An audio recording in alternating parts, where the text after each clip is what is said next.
l'Institut a choisi de consacrer une partie de son énergie à organiser des conférences et des colloques scientifiques comme celui auquel vous êtes aujourd'hui conviés. L'objectif est de rappeler des vérités simples, mais toujours oubliées, telles que celle qui nous réunit aujourd'hui. La disparition de toute altérité dans un Orient autrefois riche de ses minorités chrétiennes, juives, grecques et yézidis. Où sont passés les Juifs, les Arméniens, les Araméens, les Chaldéens et les Grecs d'Orient?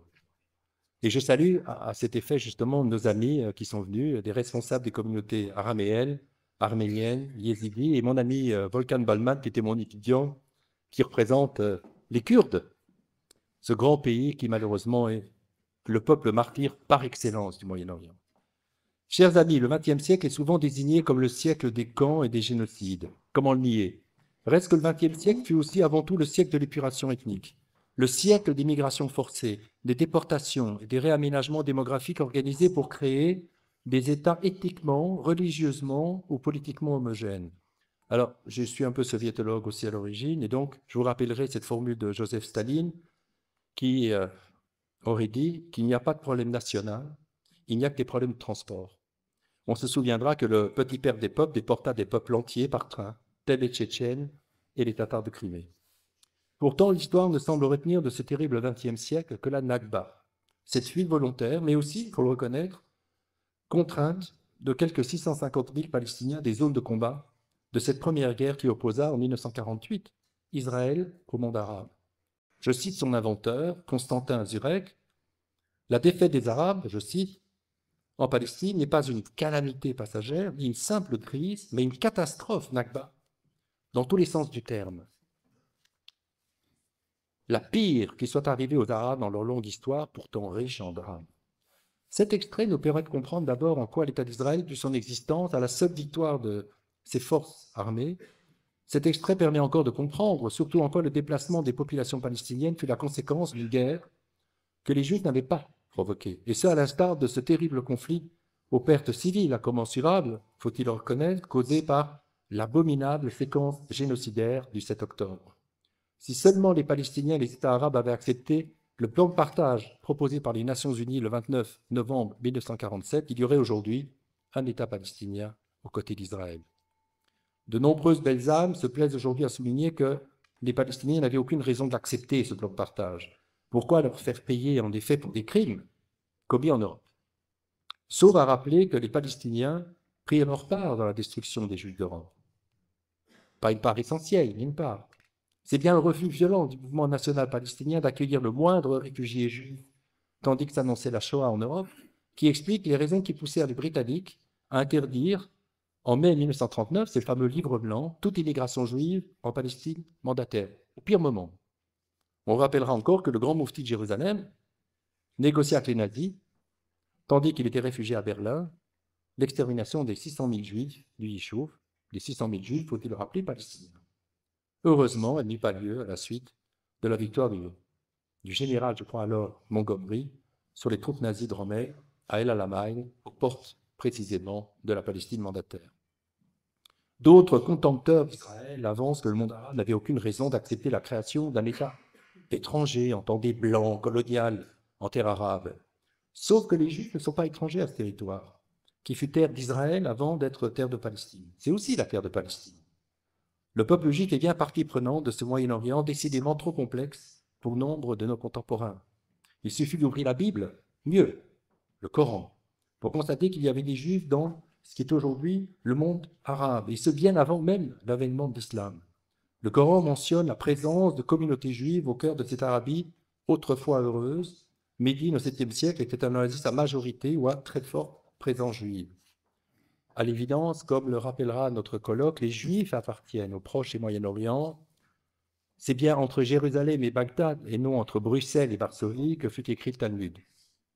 Les dénonciateurs du sionisme choisissent d'ignorer que près de 900 000 Juifs vivaient encore dans le monde arabe au sortir de la Seconde Guerre mondiale, de Casablanca à Bagdad, en passant par le Caire et, bien sûr, Jérusalem. Ils sont aujourd'hui moins de 6500, moins d'1%, non du fait de la création d'Israël, mais en raison de la volonté des dirigeants arabes de créer, une fois la décolonisation acquise, des États ethno-religieux, c'est-à-dire réservés en priorité aux seuls sunnites et aux arabes, c'est-à-dire à l'exclusion des chrétiens, des juifs, mais aussi des Kurdes et d'autres minorités en terre d'islam, telles les Yézidis, ou les Arabéens, ou les Chaldéens, ou les Coptes en Égypte. Le concept de citoyenneté, mais au sens de nationalité civique, non ethnique, est au fond totalement inconnu dans le monde arabo-musulman. Dans ces conditions, quand ils ne furent pas expulsés, comme ce fut le cas en Égypte, les Juifs n'eurent d'autre choix que d'émigrer principalement vers Israël, et ce, pour éviter à une nouvelle forme de démitude, comme l'expliquera mon ami Georges Bensoussan dans 5 minutes. Comment expliquer autrement la disparition totale des communautés juives des terres d'Orient, ainsi que ce que je qualifie d'évaporation progressive de toutes les autres minorités non arabes? Pensons aux chrétiens d'Orient, dont la situation sera évoquée au cours de notre rencontre. L'Empire ottoman, et c'est important à retenir, c'est quelques statistiques, comptait encore 25% de chrétiens en 1914. Aujourd'hui, les chrétiens comptent pour 0,6% de la population totale de la Turquie. Il n'y a plus de chrétiens en Turquie. Aussi. Il reste 60 000 Arméniens aujourd'hui en Turquie. La création de l'État d'Israël est évidemment totalement étrangère à la disparition des chrétiens d'Orient. À l'évidence, le XXe siècle fut bien par excellence le siècle de l'opération ethnique. Qui se souvient qu'en 1923, la Grèce et la Turquie procédèrent à un échange de populations des plus asymétriques. Environ 1,5 million de Grecs furent expulsés de Turquie, tandis que 500 000 musulmans balkaniques, qui n'étaient pas turcs, furent contraints d'aller en Turquie. En 1947, la partition de l'Empire des Indes entraîna le déplacement de plus de 14 millions de personnes dans des violences intercommunautaires qui causèrent plus d'1 million de morts. Qui s'en souvient de ce million de morts? En Europe de l'Est, après la Seconde Guerre mondiale, entre 12 et 14 millions d'Allemands, étaient-ce des Allemands, des Volksdeutsch, des gens qui s'exprimaient en allemand, qui étaient installés depuis des siècles en Tchécoslovaquie, en Pologne, en Russie, furent expulsés du RSS, de Pologne, de Tchécoslovaquie et de Hongrie. Ces migrations forcées, décidées lors des conférences de Yalta et de Potsdam, visaient à punir les minorités allemandes par suite de la défaite nazie. Cet exode, l'un des plus importants de l'histoire moderne, se déroula dans des conditions brutales qui fit entre 500 000 et 1 million de victimes. Personne n'en parle. Ce furent des victimes allemandes, coupables, entre guillemets. Ces déplacements massifs, symboles de la brutalité du XXe siècle, illustrent les conséquences désastreuses des politiques d'homogénéisation ethnique qui ont marqué le monde de l'après-guerre. Pourquoi dès lors ne parle-t-on que du sort des Palestiniens et non de tous ces autres peuples victimes de ce cruel XXe siècle pour lesquels, faut-il le préciser, il n'existe aucun équivalent à l'homme? Albert Camus qualifiait déjà le XXe siècle de terrible siècle. Le XXIe siècle semble là augurer de drames similaires. Puisse le monde retrouver la raison et offrir aux Israéliens la sécurité pleine et entière et aux Palestiniens l'État auquel je pense ils ont droit. Je vous remercie.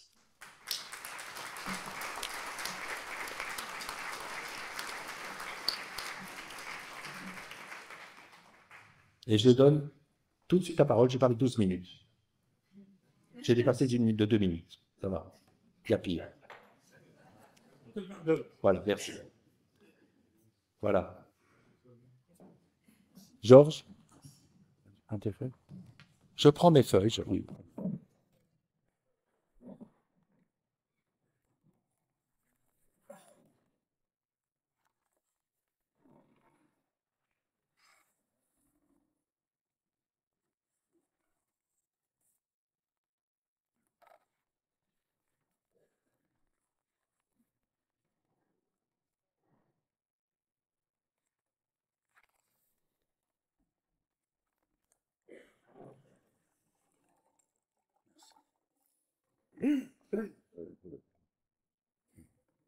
Bien, bonsoir.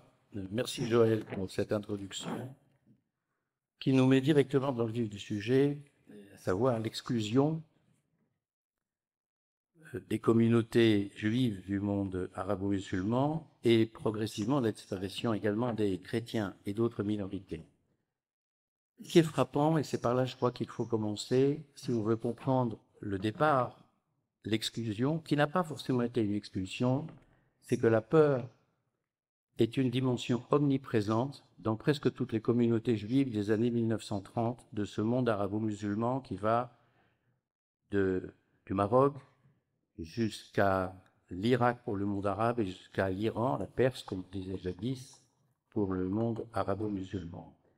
On pense simplement à Albert Memmi, qui, dans la Statue de Sel en 1953, rappelait son enfance dans le ghetto de ce qu'on appelait le Mela, de Tunis, et il parlait de l'imminence d'un pogrom, mais je cite Memmi, j'ai vécu les alertes du ghetto, les portes et les fenêtres qui se fermaient, mon père qui arrivait en courant après avoir verrouillé son magasin parce que des rumeurs sur l'imminence d'un pogrom s'étaient répandues. Et plus loin, nous nous sentions alors randonnés de toute la terre, y compris, hélas, des autorités du protectorat. C'est-à-dire qu'en fin de citation, c'est-à-dire que pour les Juifs, dans les années 30 et pratiquement partout dans le monde arabe, s'insinue l'idée qu'ils n'ont pas d'avenir le jour des indépendances venues. Là-dessus, arrive la Seconde Guerre mondiale à partir de 1939, où 2 pays du monde arabe sont directement touchés par l'occupation allemande, quelques mois au moins, c'est la Tunisie, la Libye également, et ils ont le souvenir, ces communautés juives, elles ont le souvenir, du fait qu'une partie de la population arabe s'est réjouie de la persécution des Juifs. J'ai pas dit toute la population arabe, mais une partie en tous les cas, et a même participé aux dénonciations dans le cas de la Tunisie. Sans oublier qu'en Irak, il n'y a pas eu d'occupation allemande, mais il y a eu en 1941 un régime pro-nazi du général Gaïlani, et c'est en Irak qu'a lieu, dans les derniers jours de ce régime pro-nazi, juste avant l'arrivée des Anglais, le plus grand pogrom en terre arabe du XXe siècle, le Faroud de Bagdad.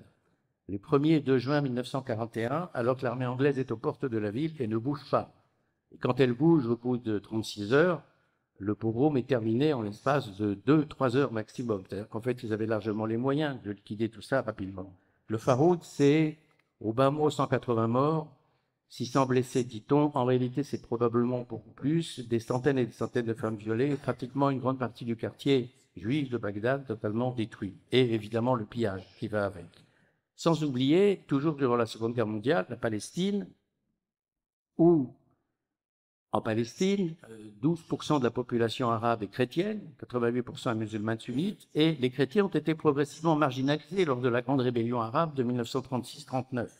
Et ils ont commencé eux aussi à être victimes d'une violence, de la violence des troupes d'Amin al-Husseini, ce fameux moufti de Jérusalem qui était à l'époque en fuite au Liban. Le rôle d'Amin al-Husseini, Joël en a parlé à l'instant, je le rappelle rapidement qu'il s'enfuit au Liban en 1937. Quand la guerre éclate en 1939, il s'enfuit en Irak, parce que le Liban est protectorat français, bien sûr. Et d'Irak, quand les Anglais arrivent, par tout un biais de combine, il arrive jusqu'en Italie, fin octobre 1941. Et de là, il passe en Allemagne. Alors l'Italie lui a offert l'asile politique, mais il le refuse. Il passe en Allemagne. C'est en Allemagne que de novembre 41 à mai 45, il reste dans le Reich, avec sa suite, une cinquantaine de personnes, avec financé d'ailleurs par le Reich, et il va s'exprimer durant des mois et des mois à Radio Zized, la radio en courte du Reich, qui émet, dont le bassin de réception va du Maroc jusqu'à Téhéran, jusqu'en Iran. Et là, sur Radio Zized, ça a été largement étudié aujourd'hui, entre autres par un historien américain, il appelle régulièrement au meurtre des Juifs. Et il est parfaitement au courant, à partir de 1942, de ce que les Allemands appellent la solution finale. Et effectivement, c'est aussi lui qui empêche, je vais la rappeler, toute tentative de sauvetage de Juifs vers la Palestine. C'est tout cela, si vous voulez, la Seconde Guerre mondiale, quand elle se termine en 1945 pour les Juifs, c'est cette image-là qu'ils vont garder. C'est l'image de la libération, sans doute pour l'Europe, mais pour les Juifs du monde arabe, c'est une image plutôt amère parce qu'ils ont souvenir de ce qui s'est passé, en particulier en Tunisie, en Libye et en Irak, le souvenir également du pogrom d'Irak et le fait que le génocide dont les nouvelles sont parfaitement connues en 1945 dans le monde arabe, par exemple, le journal Al-Ahram en Égypte en parle très fréquemment et en parle d'ailleurs très bien à cette époque-là encore, on n'est pas du tout dans le négationnisme. Eh bien, les Juifs du monde arabe se disent que ce qui a pu se passer en Europe pourrait se passer peut-être demain chez eux.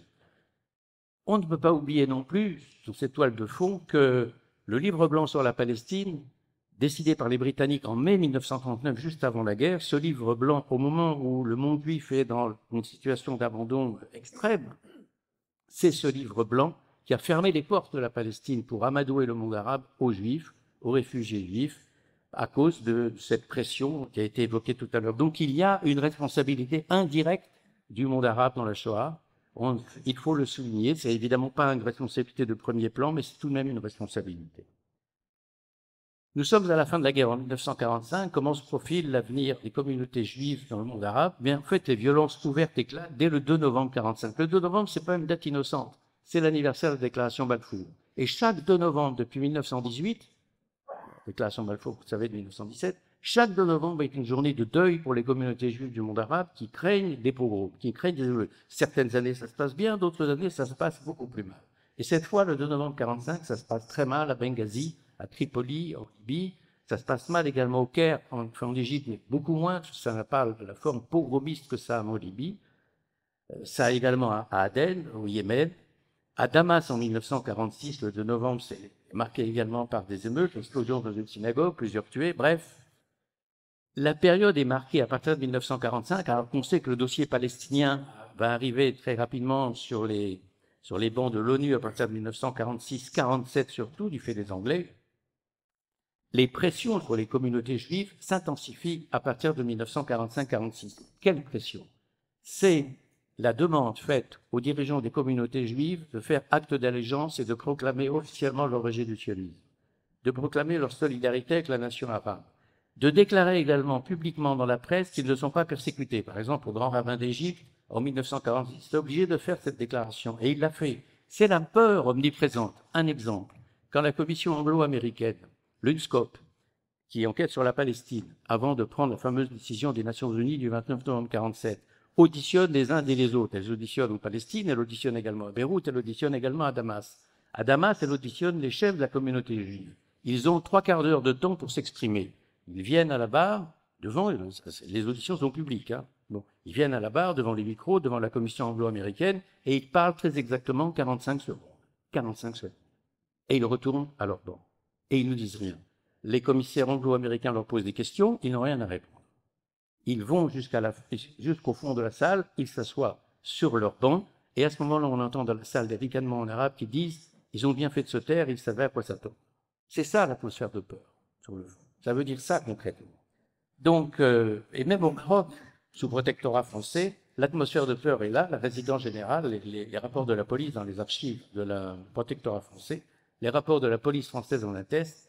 La peur est omniprésente. Et ce dont le judaïsme marocain a très peur, c'est que sous prétexte d'antisionisme, on se livre demain, c'est dit noir sur blanc dans des rapports de police, on se livre demain à des émeutes violentes. Mais les menaces sur ces communautés juives, dans ces années cruciales 45-48, les menaces viennent aussi de la Ligue arabe elle-même. La Ligue arabe vient d'être fondée en 1945. À la conférence de Bloudan en Syrie en 1947, qui a trait à la Palestine, eh bien, il est secrètement décidé de briser économiquement les communautés juives en les taxant sans fin, en pratiquant des enlèvements des personnalités les plus riches et en demandant des rançons, et en leur rendant finalement la vie infernale pour les pousser à partir. Bref, en faisant régner un climat de crainte. Le 16 février 1948, nous sommes après le vote de l'ONU, mais avant la proclamation de l'État d'Israël, une résolution secrète de la Ligue arabe avertit, je cite, le terrorisme sioniste est susceptible de déclencher l'holocauste de la communauté juive. Fin de citation. C'est dans ce contexte-là qu'on peut comprendre aussi que les pressions s'exacerbent sur la deuxième plus riche communauté juive du monde arabe, c'est celle d'Irak. La deuxième plus nombreuse aussi. La première en nombre, c'est celle du Maroc, mais elle n'est pas riche, celle-là. Celle d'Irak est très riche, très intégrée, de très haut niveau culturel. C'est probablement l'élite juive du monde arabe, c'est l'élite irakienne. Eh bien, en Irak, où il n'y a plus de pogrom après 1941, le gouvernement y veille, bien sûr. Plusieurs journaux menacent les communautés juives, je cite, incapables de protéger la Palestine de l'écume de la terre.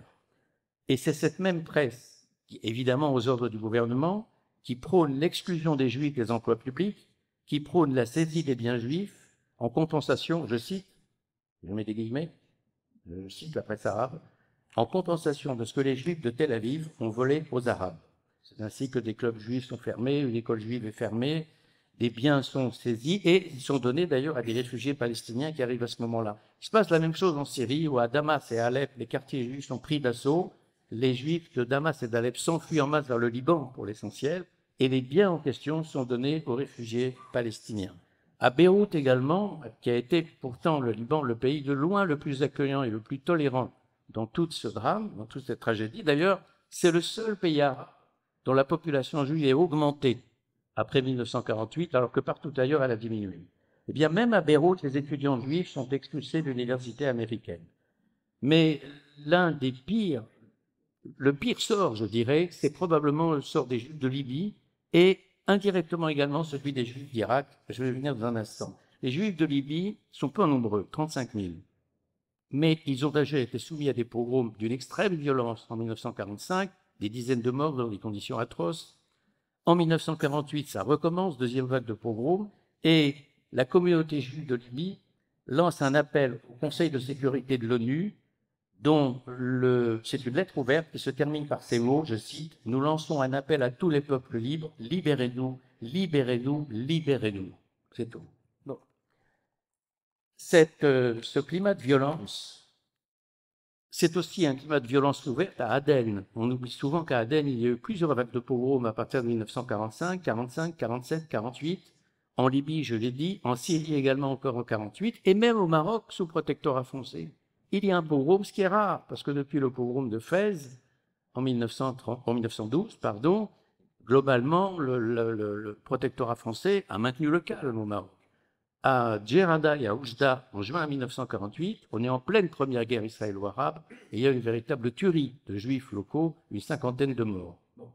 Avec d'ailleurs un rôle de la police française pas très clair, le mot qu'on puisse dire. On peut enfin terminer ce rapide panorama en disant que déjà à ce moment-là, les départs s'accélèrent, départ massif des Juifs de Syrie quand ils le peuvent, généralement vers le Liban et peut-être plus loin, départ quand ils le peuvent des Juifs de Libye, quand la Libye est promue à l'indépendance, alors là, les départs se manifestent en masse, c'est l'agent juif qui les prend en main, départ du Yémen et départ d'Irak également, sur lequel je reviendrai dans un instant. Alors, quand on regarde le panorama en 1948, 49, il n'y a pas eu d'expulsion. Sauf un cas, c'est le cas d'Égypte. Là, réellement, il y a eu des expulsions et même en deux vagues. Une vague en 48 et une vague en 56-57 qui a été de loin la plus fatale. En fait, ce qui s'est passé ailleurs, c'est beaucoup plus subtil que ça. C'est une exclusion ethnique, sourde, sans ségrégation ouverte. N'oubliez pas que ces pays arabes, États arabes, sont tous membres de l'ONU. L'ONU a été édifiée sur les bases de l'antinazisme. Donc, il est évident pour eux qu'ils ne vont pas adopter une législation de type racial. Bon.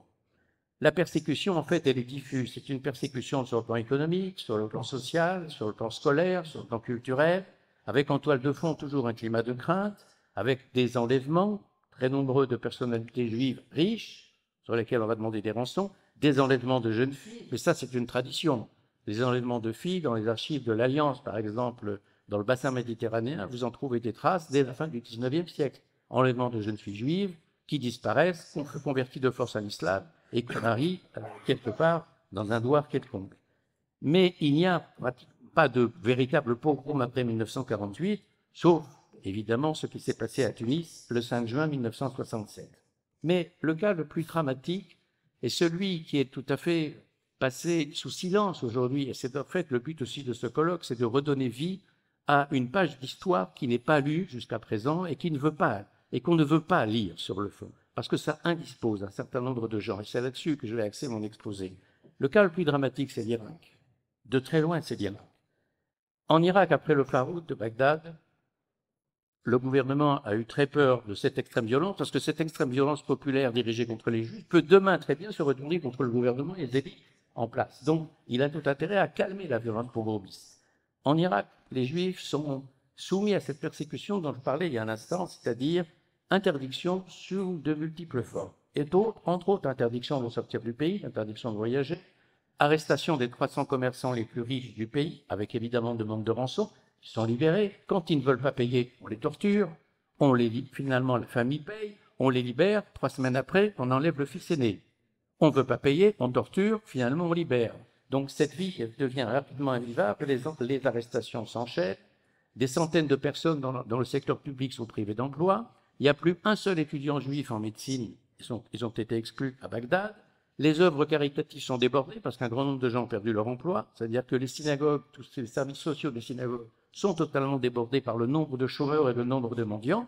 Tant et si bien que, et j'ajoute, pour ajouter au climat de crainte, que 7 juifs sont pendus sur la place publique à Bagdad en mars 1949, sous prétexte d'espionnage pour l'État d'Israël.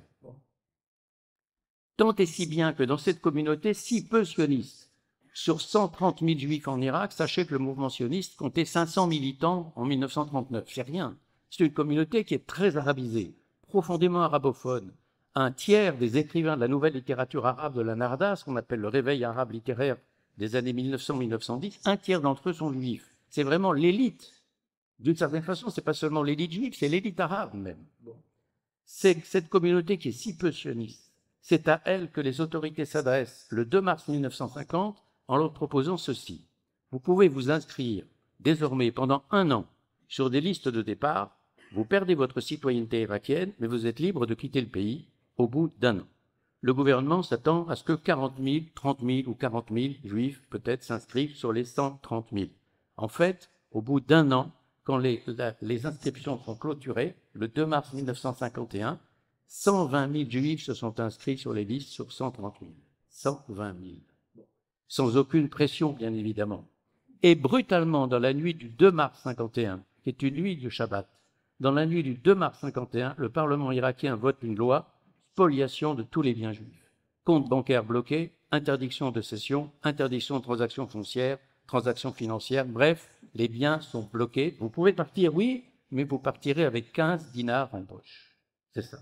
Et c'est ce qui va se passer en 51-52. Un véritable pont aérien vers Israël aura lieu pour une communauté qui n'avait pas du tout l'intention d'aller en Israël et qui va se retrouver totalement perdue, sans rien, sans argent, évidemment, sans les moindres biens. Une spoliation qui est probablement estimée à des millions et des millions, des centaines de millions de dollars. Car encore une fois, je le dis, c'est une communauté très riche en Irak.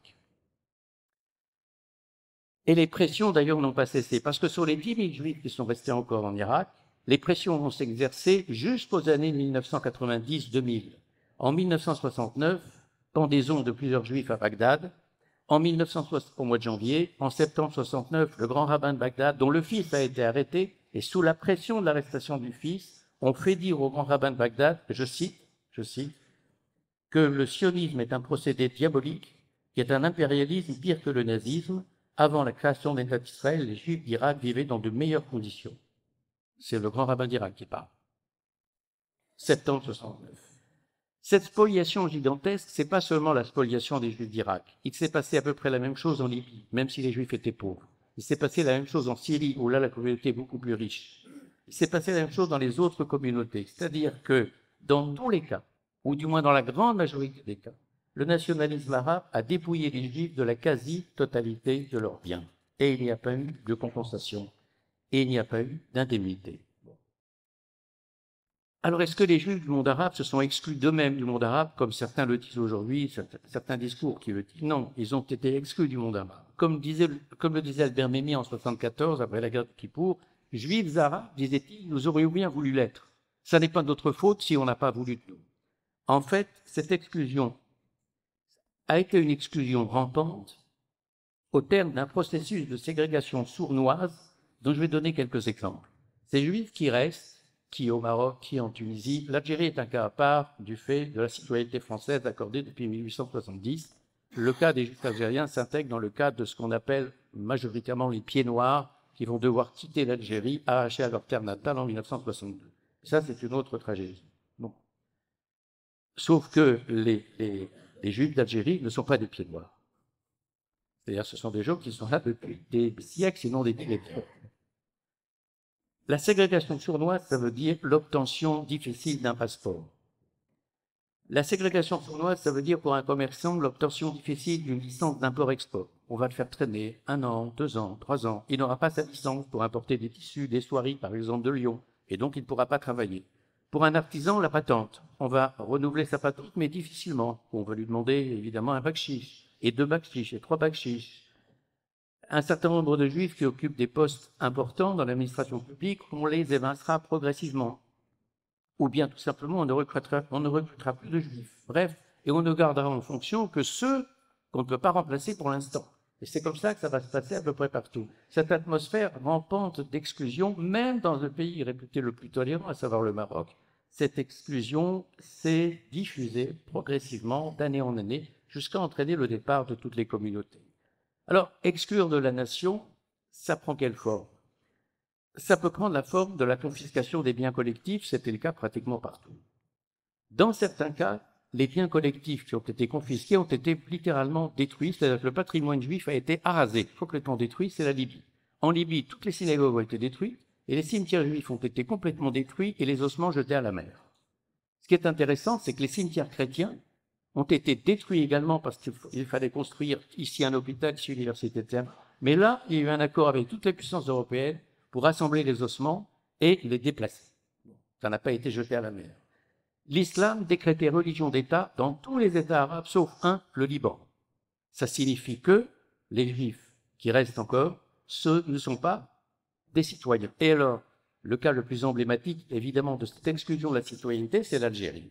L'Algérie, où un certain nombre de Juifs, il y avait 120 000 Juifs environ en Algérie, restent après l'indépendance de 1962, mais le Code de la nationalité en 1963 précise que ne pourra être algérien, désormais, que tout Algérien qui pourra exciper de 3 grands-parents musulmans. 3 grands-parents musulmans. Les chrétiens, il y en a qui sont restés, sont exclus, les Juifs sont exclus également. Alors au total, je vais la donner le chiffre tout à l'heure, il y a 1 million, environ 1 million 100 000 Juifs dans le monde arabo-musulman. Dans le monde arabe seulement, environ 900 000. Sur le million, en gros, million 100 000, peu importe, de Juifs du monde arabo-musulman, 750 000, les 3 quarts à peu près, se sont dirigés vers l'État d'Israël. Ils n'ont pas demandé le statut de réfugié, et l'État d'Israël n'a pas demandé non plus pour eux le statut de réfugié, ce qui est tout à fait normal. Ça aurait été en contradiction totale avec le mouvement sioniste. En revanche, il y a les autres, les 250 000 autres qui sont allés en Italie, aux États-Unis, au Canada, en France, au Royaume-Uni, par exemple.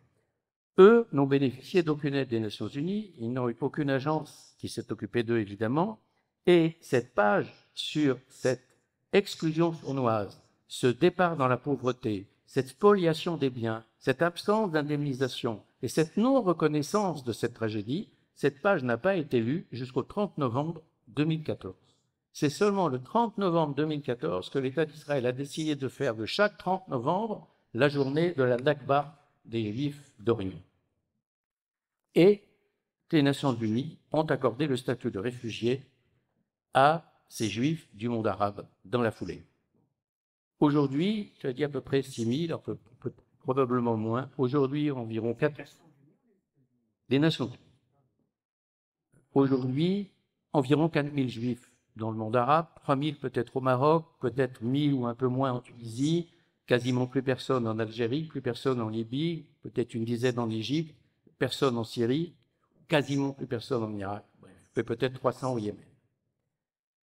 À l'origine de tout cela, l'important, c'est de comprendre ce qui a été le statut de dhimmi. Le statut de dhimmi, c'est un code culturel qui a laissé une très forte empreinte psychique sur tous les Juifs et même jusqu'à aujourd'hui, qui s'en souviennent. Le statut de dhimmi a fait perdurer un climat de crainte dans les communautés juives sur des siècles et des siècles. Qu'est-ce que c'est que la dhimmitude ou la dhimma?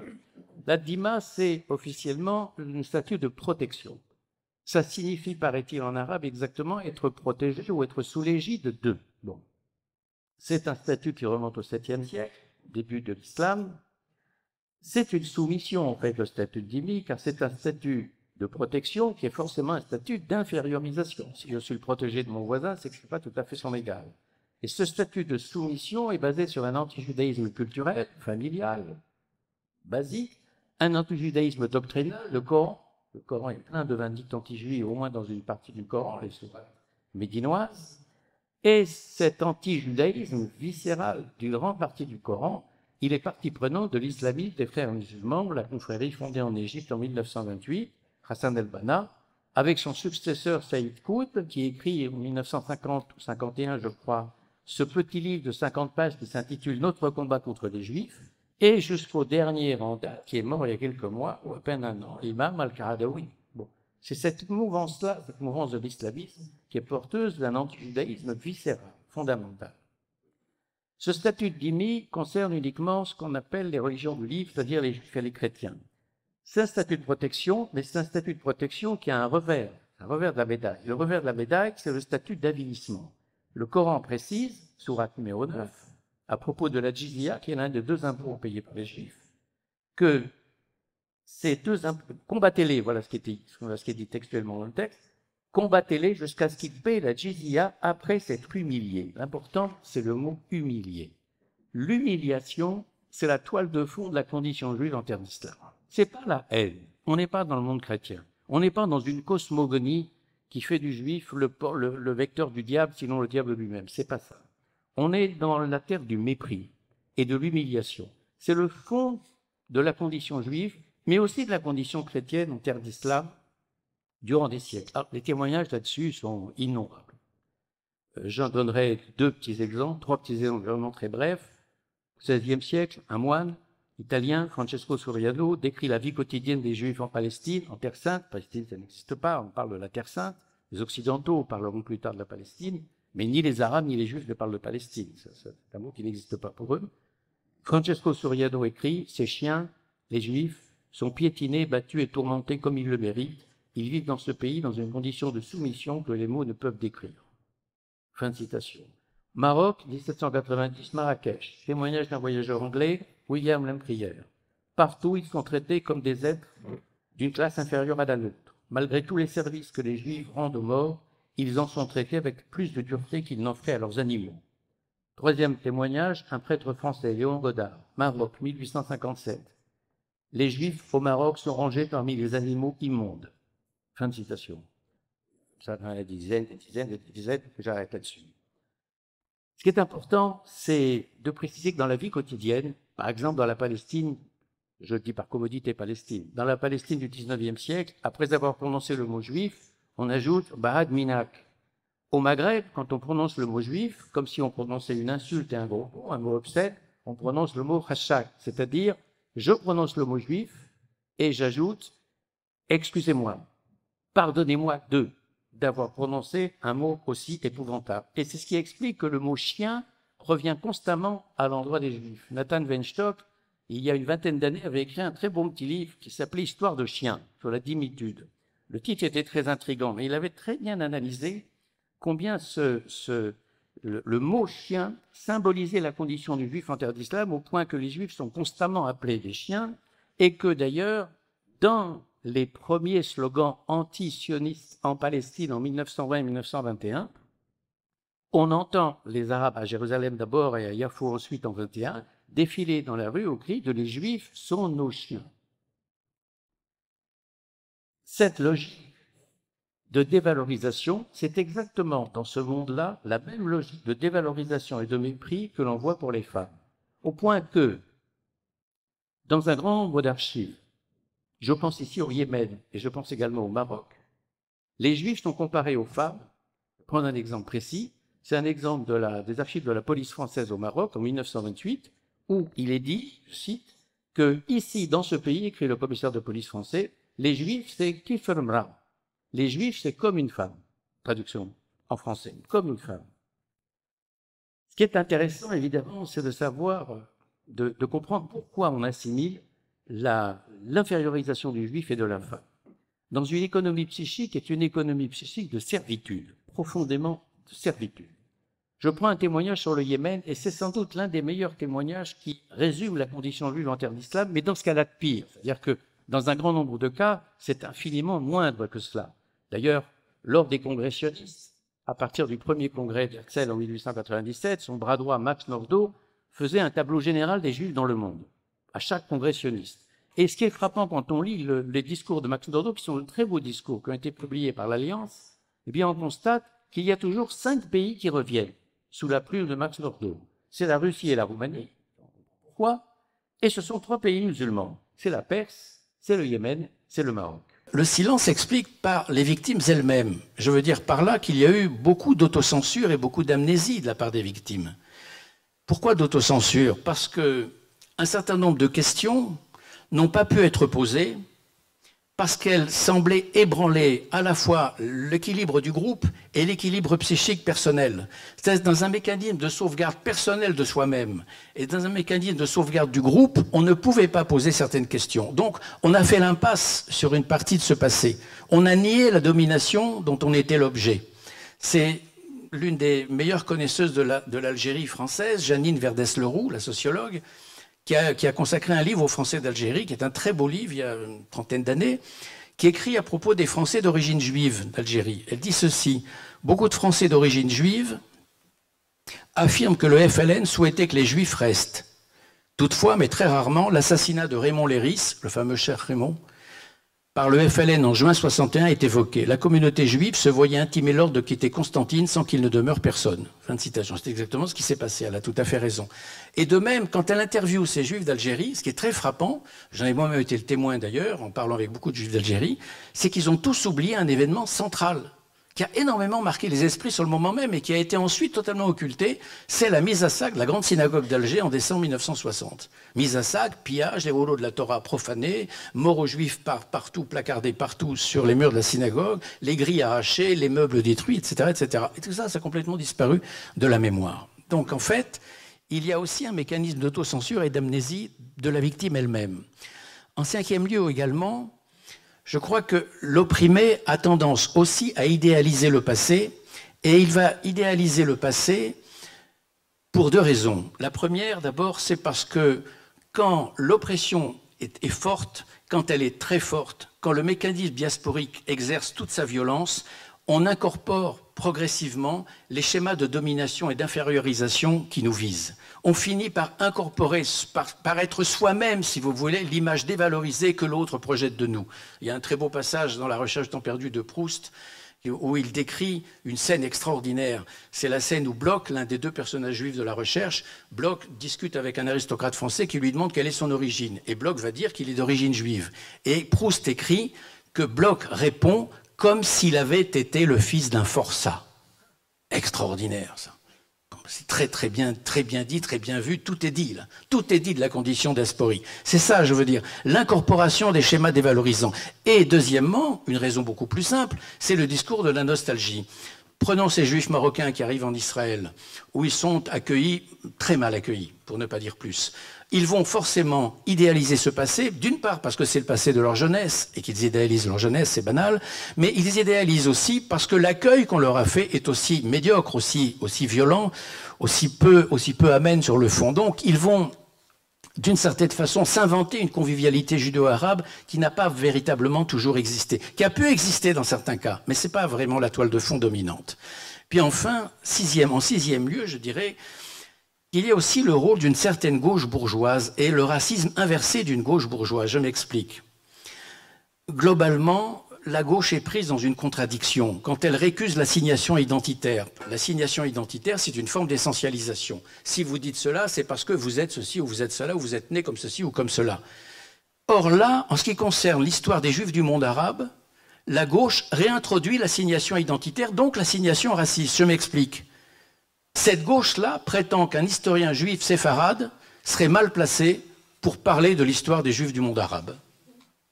Finalement, est-ce qu'on a entendu ces gens-là dire que les historiens italiens étaient mal placés pour parler de l'Italie, les historiens anglais pour parler de l'Angleterre, et qui a mis en cause le fait que Léon Poliakov, Raoul Hilberg et Saul Friedlander, tous les trois ashkénazes, tous les trois ayant souffert directement de la Shoah, étaient d'excellents historiens de la Shoah, et parmi les meilleurs. Personne ne l'a contesté. Alors pourquoi justement là, dans le cas de l'histoire des Juifs du monde arabe, on met en cause l'origine de l'historien? Alors je crois que... Je vais bientôt terminer.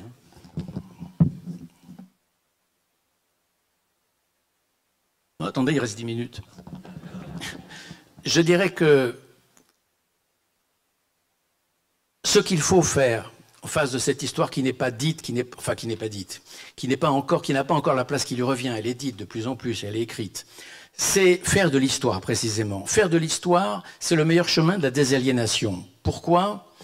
Parce que dans le récit dominant aujourd'hui, dans la doxa, si vous voulez, qui traîne dans la rue un peu partout, dans le récit dominant, qu'est-ce qui aurait provoqué la disparition des communautés juives? c'est le conflit israélo-arabe et le sionisme. Bon. Alors, indéniablement, le conflit israélo-arabe et le sionisme ont accéléré le départ, ça c'est sûr. C'est évidemment que ça a aggravé la situation. Mais les raisons profondes du départ ne sont pas là. Les raisons profondes du départ, ou plutôt la raison profonde du départ, c'est la volonté de s'émanciper de la tutelle arabe et de la tutelle de l'islam par l'Occident des Lumières. C'est-à-dire que il y a eu, par le biais de l'école, par le biais de la colonisation, par le biais de l'Alliance, qui a ouvert un réseau d'écoles fabuleux, on ne dira jamais assez le rôle de l'Alliance. 150 écoles en 1914, 45 000 enfants juifs scolarisés à la rentrée d'octobre 1914, du Maroc jusqu'à la Perse, en passant par les Balkans et la Turquie, bien sûr.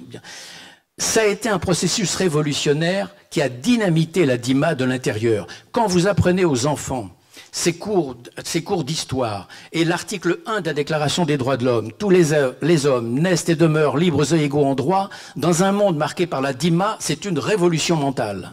C'est quelque chose dont ils ne se remettront jamais. Je veux dire qu'en fait, c'est la dima qui ne s'en remettra jamais. Elle est dynamitée dès le départ.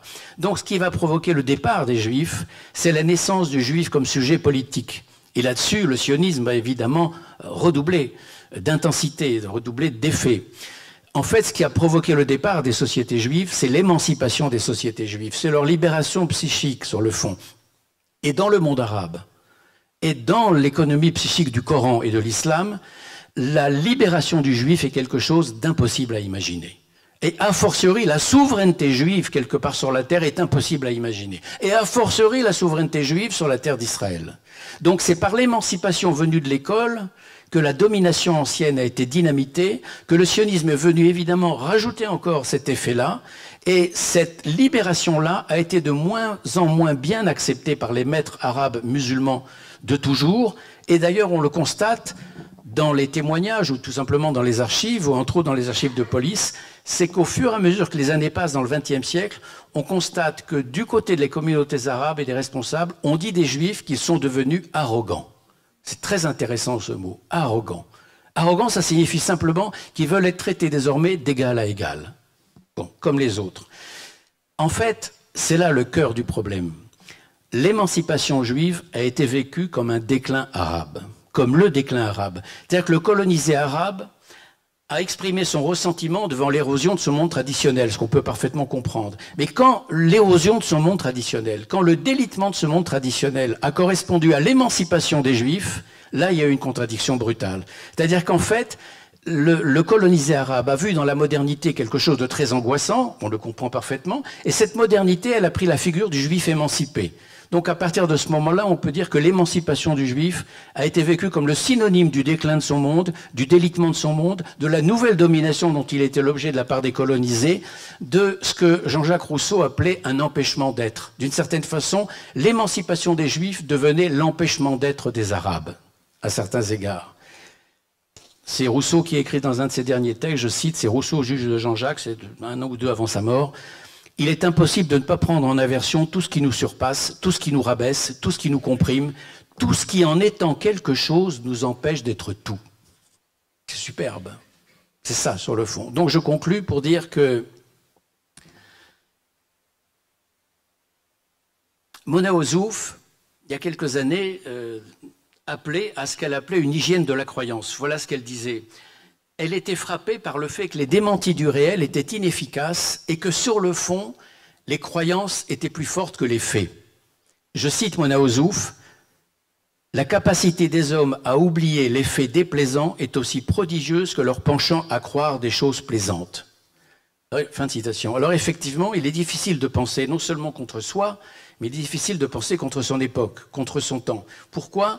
Parce que notre premier souci n'est pas de comprendre le monde. Notre premier souci, c'est de ne pas être séparé de nos contemporains, de ne pas être seul. Chez un grand nombre d'intellectuels, la servitude volontaire est liée à la peur de l'isolement.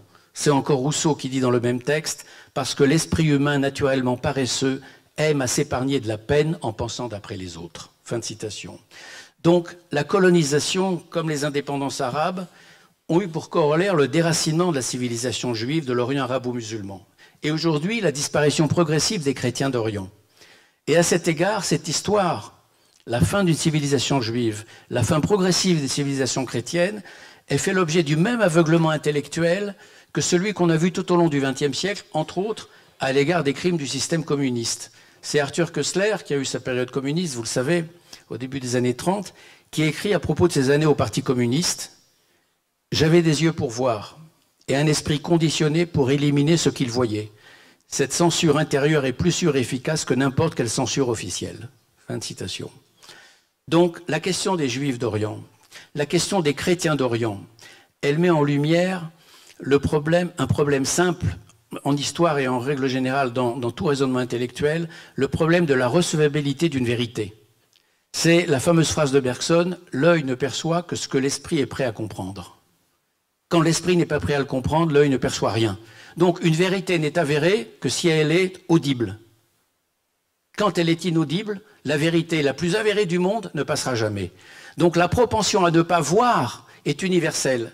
La Bible, livre d'Isaïe, ils ont des yeux pour voir et ils ne voient pas. Donc le dominé, je dirais, est le premier à ne pas voir la domination qui pèse sur lui. C'est le premier à refuser des réalités traumatisantes. Et c'est Mona Ozouf, justement, qui citait ce très beau proverbe hindou, qui s'applique vraiment aussi à cette histoire, celle des Juifs et des chrétiens d'Orient. « Racontez-nous de belles histoires et nous vous croirons. » Fin de citation. Merci.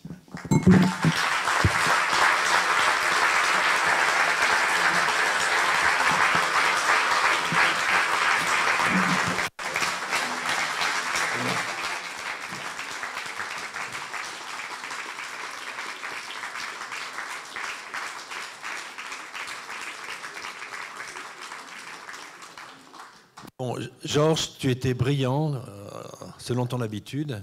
Belle leçon d'histoire, mais vraiment dans tous les sens du terme. Hein, aussi tu nous éclaires sur le métier d'historien. Et tu nous rends toujours plus intelligents. Et tu as parlé exactement 1 heure, à la seconde près. C'est effrayant. Bravo, vraiment. Hein.